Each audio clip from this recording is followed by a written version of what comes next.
Welcome to Good Goodbyes, the funeral facts podcast. We are really glad you found us. In this podcast, me, Simon, a funeral director, And me, Tina, I'm an independent celebrant. are going to discuss all things funeral in an informal space to demystify what happens when we say goodbye. Based on your questions and queries, Si and myself are two industry professionals that are going to chat through the hows, whats, and wherefores. We actively work in the funeral industry in Devon in the UK. So, we hope you enjoy the episode ahead. Welcome to Good Goodbyes.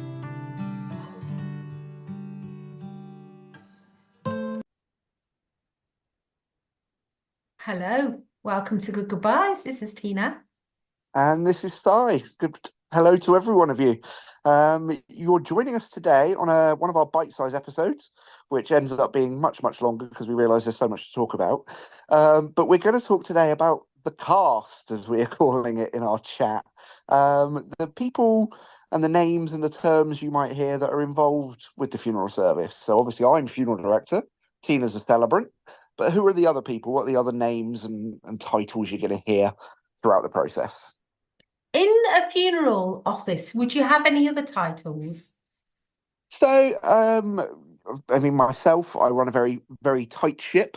It's myself and my wife who kind of looks after the administration side of things. But ordinarily, you'd have funeral directors, funeral arrangers, funeral operatives, perhaps, or funeral service crew, as some of the bigger companies call it.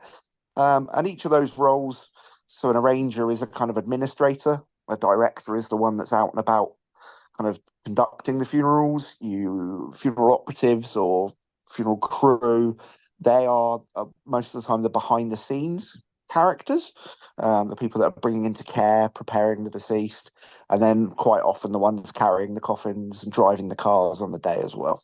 Yeah. So in the world of celebrants, you do get independent civil celebrants, which is different from a humanist celebrant. So all celebrants will have had training, but some of them will have trained around the humanist philosophy, which is a no faith, no religion inclusion in any ceremony. And a civil or independent celebrant is a little bit more flexible. So yeah, there are a few differences there, but yeah, celebrant's pretty straightforward thing. So when you get to the crematorium, who might we find there, Si? So you're going to notice the first person that stands out at the crematorium is going to be the chapel attendant, and that chapel attendant is responsible for taking the deceased from my care into their care. So often you'll see the chapel attendant at the back of the hearse checking the nameplate. That's not that they don't trust us. It's just that as soon as the coffin's on the catafalque, which is the raised platform at the front, becomes the crematorium's responsibility. So they want to make sure before we've even got in the door that we've got it right. And is that different from a verger, Si? Very, very similar roles, actually. Yeah. So a verger you will often find in church, and that's quite often a voluntary role, although they do sort of get a little contribution for their time. And that's someone who will kind of set up the church for the minister, get things ready for the vicar, light the candles, unlock the doors, things like that. Just the vicar's second pair of hands, really. But yeah, very similar role, actually. Mm. So And then you you're going to get, get, oh, go on. yeah, go on. I was going to say, and similarly, the organist that you might have at the crematorium and the organist you might have in a church could well be one and the same people. So crematoria don't often have their own organist. The chapel attendant will usually kind of look after the music, but especially kind of the older crematoria, most will have an organ there to be played if the family were to want it. Yeah. So if it was a graveside service, do you still have grave diggers who prepare the ground and get everything ready if you're having a burial? Yeah, absolutely. So gravedigger's another one that you might hear another term for, especially in a churchyard, because they're most often known as a sexton. And that again is the term that is one and the same, gravedigger and sexton. And they are usually on hand, although hidden away in the background a little bit, just to make sure that if there are any problems, they can step in and get muddy and fix it. But most of the time at graveside, it's usually the funeral directors team. So my pallbearers, another name for funeral operative, funeral crew. They're the ones that are carrying the coffin, lowering the coffin at graveside, and then whoever is conducting that service, so minister, celebrant, family, whoever it might be. And yeah, it's quite interesting actually when you get to know this bunch of people who all help out. You know, everyone has got a specific role, but it's a real team feeling. And you know, if I turn up at what is going to be a burial, much like Simon, we'll be checking out with the sexton.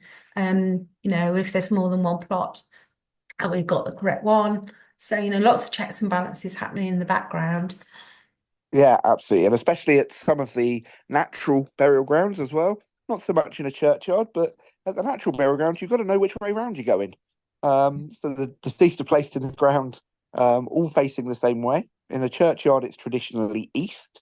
Although if they're a member of the clergy, they'll face west. So the opposite direction. So the head end of the grave will be at the opposite end if it's a member of the clergy. But at a natural burial ground, that's not always the case. And because they're unmarked, it can be quite difficult to know which way round it might be. So burial Yeah. ground manager, sexton, gravedigger, whoever it is that runs that burial ground, are going to be on hand to help with that as well. It feels very kind of like, you know, very Dickinsonian, doesn't it? Some of these terminologies, they really remind me of things like Nicholas Nickleby that we watched when we were kids. And so, you know, why are there kind of those distinctions about how people are facing? Do you know what that comes from?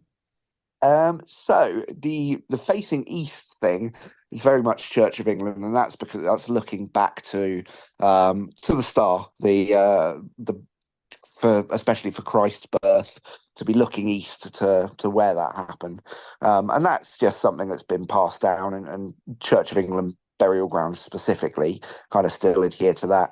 And then with the ministers being buried facing the other way, it's so that they're facing their congregation. And churches quite often themselves are built to face a certain way as well. So most of the time, so St. Peter's in Budley is a prime example. We enter and exit using the west door because the altar, which is the platform at the front of the church, is so that the congregation are facing east and the minister is looking back at us facing directly west. And the church was built exactly on those compass points to face that way, and a lot of them are. That's so interesting, isn't it? It's absolutely fascinating, the world of all of this and all of the history. So, what do we call the group of people who come to mourn? So yeah, well, mourners I suppose is the kind of one term. Congregation I suppose is more of a church term. There's a few really, and I think it Yeah, depends on, again, it comes down to formality sometimes, and we've talked yeah, about this before, that there are lots of formal terms and things that we use that are only really apt sometimes. So yeah, I mean, congregation is definitely one that feels a little bit formal, because yeah, it's loved ones, it's family, isn't it? yeah, yeah. Yeah. What is the title for that? And you can feel that moving. You can feel that trend moving, I think, as people modernize. And I would more frequently say these days, you know, who was going to gather to say goodbye, I would say something like that. And when I open, I rarely, unless formally requested, would say ladies and gentlemen, because it can exclude people these days. It So can, I might yeah. refer to everybody, or you know, welcome everybody, or you know, just use a more inclusive terminology. But yeah, you're right. Some of these things feel of a past time, but equally, some people really appreciate having that, and others would prefer something different. So, And there's yeah. certain generations that still call me an Undertaker. Oh yeah, of Um, course, we hadn't mentioned Undertaker. yeah, and that comes from and stems from, and please forgive me if I'm wrong, but my understanding is that comes from when carpenters, builders, other trades Mm, would undertake funerals as mm, a sidearm to their business. And actually, there's still businesses out there that are exactly that are building businesses or electricians, carpenters, whatever it might be, that then undertake funerals on the side. And yeah, my understanding is that's where that comes from. I'm sure people in the comments will tell me how I'm wrong and give me the exact, but every day's a school day. Please tell me if I am wrong. Yeah, no, we're always really interested to hear anything new or what your take is on things. And some people love their history, don't they? So they might have Yeah. something really great to say to us in their comments. And embalmers then, I suppose the clue's in the name, is that right? Would they be called anything different? No, embalmer is still a pretty standard term. Embalmers these days, you have a lot of what are called trade embalmers. So they're embalmers that don't work for one person. They will travel around. Obviously, the bigger companies that have lots of kind of funeral homes and things like that might have their own embalmer. And it all depends on the quantity of embalming that needs to take place. With modern technology and the facilities that we can provide and care for the deceased, we embalm less and less than we did sort of 30, 40, 50 years ago. So it's not something that every funeral director has on staff. So I myself would bring in a trade embalmer should I need to embalm. And that's usually only if we're looking at kind of over a month between death and a service, or Yeah, certain legal standpoints. So a repatriation to another country, you would have to embalm, and things like that. yeah. And the last thing I was going to ask then was just the names of buildings. So in a crematorium, they would still be called a chapel, but it's not a formal house of religion. Yeah. Yeah, Um, that's fair. And a lot of funeral directors now at their own chapel of rest, mm, they are changing the terminology there to viewing room, perhaps, mm, um, trying to move away from that chapel idea. But it's a word that we're so it's so ingrained and so synonymous with funerals that it does have its place and it does stick. So I mean, my office is my funeral home, is also my chapel of rest. It's also my mortuary. It's everything under one roof. mm, So is funeral home the right term? Is that an American term? But it's difficult.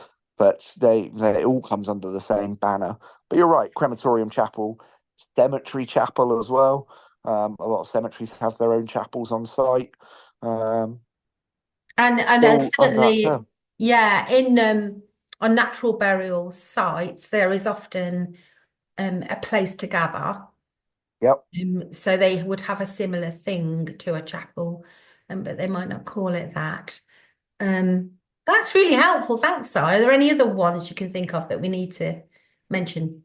I can't offhand. I'm trying to think who else you might encounter at the crematorium, but beyond the chapel attendant, it would be the administrative staff, the managers, registrars. Mm. Um, but yeah, I think we've done a pretty good cover there. I mean, within the churches, obviously we've talked about vergers, organists, ministers.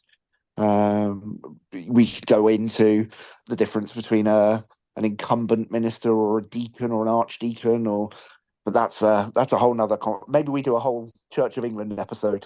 I know, because there's vicars and rectors and Yeah, exactly that. a whole new world, isn't there, in that place? But often people who wish to have a minister officiate their service, they know their own faith quite well. So in a Yes. way, it's not as complicated for them because they understand it. Yeah, it's quite fun when you put out, especially we've got a local minister who is the prebendary doctor reverend, no, reverend doctor, the prebendary reverend doctor as his title, and for a lot of people that raises some serious sort of shocked eyes as to, so is that a minister? Is that a vicar? Yeah. But yeah, before you've even started. I know, language is so fascinating. Well, we hope Yeah. it was helpful because there are lots of things out there that, it's helpful to do a bit of explaining around. And as Si and I always say, just ask, what is that? Or what Yep. is one of those? And we'd be really, really really, really happy to explain. Yeah, some of these terms you may only hear once or twice in your life, so you're not expected to know. I always say there's no silly questions because I do it all day, every day. You don't. Most people don't. So there we go. Yeah, absolutely. Okay, well, thank you all. And as I say, and Simon has mentioned, if you want to add anything or give us any additional history that people might find interesting, then please do put things in the show notes and, respond to the podcast. That would be brilliant. Thank you all. Thanks for joining us. Take care. You've been listening to Good Goobyes, the Funeral Facts podcast. Please do like, subscribe, comment and share. Drop any questions on our social media, on Instagram, or in the text option in the show notes. Si and I are qualified professionals, but we always advise our clients to seek any additional support from medical practitioners if they need to. And we hope you enjoyed this episode. Stay well and be kind to one another.